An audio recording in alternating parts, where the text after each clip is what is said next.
ഇവനാണ് ഈ കേസിലെ ഒന്നാം പ്രതി സർ. ഇവന് വേണ്ടിയിട്ടാണ് കാണാത്ത ആളെ കണ്ടുവെന്ന് പുഷ്പൻ കള്ളം പറഞ്ഞത് അല്ലടോ? അതെ സാർ. സാർ, ഇവന്റെ പേര് Raveendran and he's a police constable but now under suspension for some other case. എന്തിനാ രവി കള്ളം പറയാൻ ഈ പുഷ്പനെ നിർബന്ധിച്ചത്? അതെല്ലാം ഞാൻ സാറിന്റെ അടുത്ത് പറഞ്ഞിട്ടുള്ളതല്ലേ. ഏയ്, എന്നോടല്ല, സാറുമാരോട് പറയണം.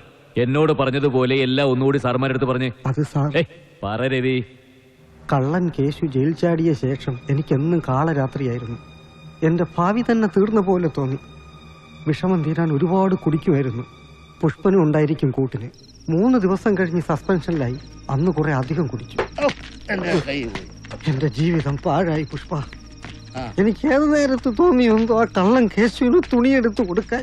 അതൊക്കെ കഴിഞ്ഞില്ലേ സാറേ, ഇനിയിപ്പൊ കരഞ്ഞു പറഞ്ഞിട്ട് എന്ത് കാര്യം? എനിക്ക് കുറച്ചുകൂടെ കുടിക്കണം. ഇപ്പൊ തന്നെ ഇഷ്ടം പോലെ കയറ്റിയിട്ടുണ്ടല്ലോ, ഒക്കെ തീർത്ത് ബോട്ടിലും കളഞ്ഞില്ലേ? അത് പറ്റൂല, എനിക്ക് കുടിക്കണം. ഇപ്പൊ ഞാൻ എവിടെ പോവാൻ? താഴെ കുമാരന്റെ വീട്ടിൽ വാറ്റ് കിട്ടും, പോയിട്ട് വാ. സാറ് പോയിട്ട് വാ. ഞാൻ പോയാലേ ഈ പരുവത്തിലങ്ങ് എത്തത്തില്ല, അതാ. എന്നാ അല്ലെങ്കിൽ വേണ്ട, താൻ തന്നെ കൂടി ഞാൻ നാളെ തരാം. അല്ലെങ്കിൽ എപ്പോഴും ഞാനാണല്ലോ കൊടുക്കുന്നത്. അതറിയാം.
ചാണകം.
അയ്യോ, നമ്മുടെ മാഷ മോളല്ലേ, പറമ്പത്ത് രാജുവിന്റെ അയൽക്കാരി. ഇവളെങ്ങനെ ഇവിടെ വന്നു? എന്താ സംഭവിച്ചത് സാറേ? താൻ എന്നെ സഹായിച്ചേ പറ്റൂ പുഷ്പ, ഇല്ലേ നമ്മൾ രണ്ടുപേരും അകത്താവും. എന്തിന്? അതിൽ ഞാനെന്ത് ചെയ്തു? സാറല്ലേ? അതൊക്കെ ആയിരിക്കാം, പക്ഷെ താനൊരു കാര്യം മനസ്സിലാക്കണം. ഞാനൊരു പോലീസുകാരനാണ്. നല്ല കേസും കള്ളക്കേസും ഉണ്ടാക്കാൻ എനിക്ക് കഴിയും. വാദി പ്രതിയാവും, പ്രതിവാദിയുമാവും. സഹകരിച്ചാൽ നമുക്ക് രണ്ടുപേർക്കും ഒരു കുഴപ്പം ഉണ്ടാവില്ല. ഞാൻ ഉറപ്പു തരുന്നു. ആളെ കാണാതായാൽ കേസാകും, അന്വേഷണം ഉണ്ടാവും. നാളെ അല്ലെങ്കിൽ മറ്റന്നാൾ ബോഡി കിട്ടിയെന്നിരിക്കും. എനിക്ക് പേടിയാ സാറേ. താൻ പേടിക്കണ്ട, എന്റെ ഒപ്പം നിന്നാ മതി. ബോഡി കിട്ടിയാലും രക്ഷപ്പെടാനുള്ള വഴികൾ ഞാൻ ഉണ്ടായിക്കൊള്ളാം. പോരെ?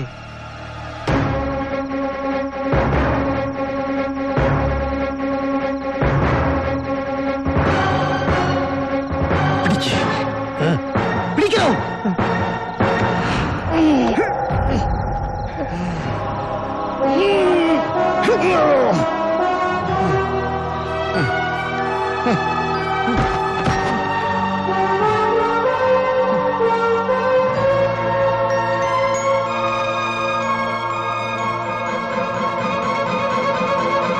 സുശീലയുടെ വീടിന്റെ പരിസരത്ത് വെച്ച് പറമ്പത്ത് രാജുവിനെ ഇയാളെ കണ്ടില്ല.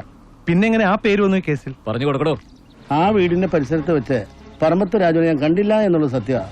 പക്ഷെ ആ പെൺകുട്ടിയെ ഞാൻ കണ്ടു സാർ. ഈ കണ്ട വിവരം ഏതോ സംഭാഷണ മധ്യേ പുഷ്പൻ ഇയാളോട് പറഞ്ഞു. ബാക്കിയൊക്കെ ഈ രവിയുടെ പത്രബുദ്ധി തോന്നിയതാണ് സാർ. ഈ കുമ്മത്ത് കൈമളും പറമ്പത്ത് രാജുവും തമ്മിലുള്ള വൈരാഗ്യം രവീന്ദ്രൻ അറിയാം. കൂടാതെ വളരെ റയറായിട്ട് രാജു സുശീലയുടെ വീട്ടിൽ പോകുന്ന കാര്യവും ഇയാൾക്കറിയാം. പിന്നൊരു കഥ ഉണ്ടാക്കാനാണോ സാർ പ്രയാസം?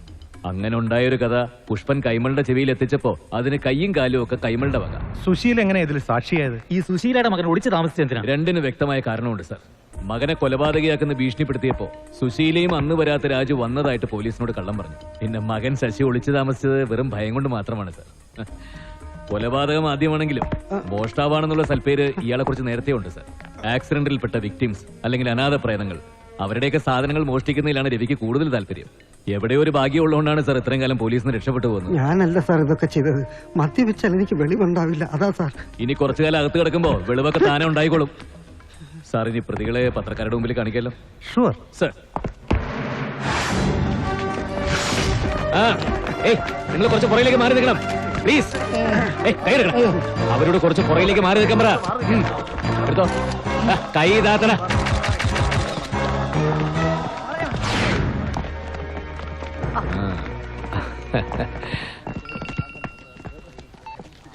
ഹലോ.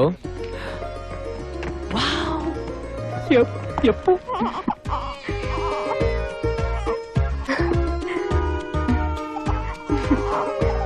Thank you. ഹലോ, എന്താണ്? ഭാര്യ പ്രസവിച്ചു, ഇരട്ടക്കുട്ടികളാ. ഓ, കൺഗ്രാറ്റ്സ്. Thank you sir.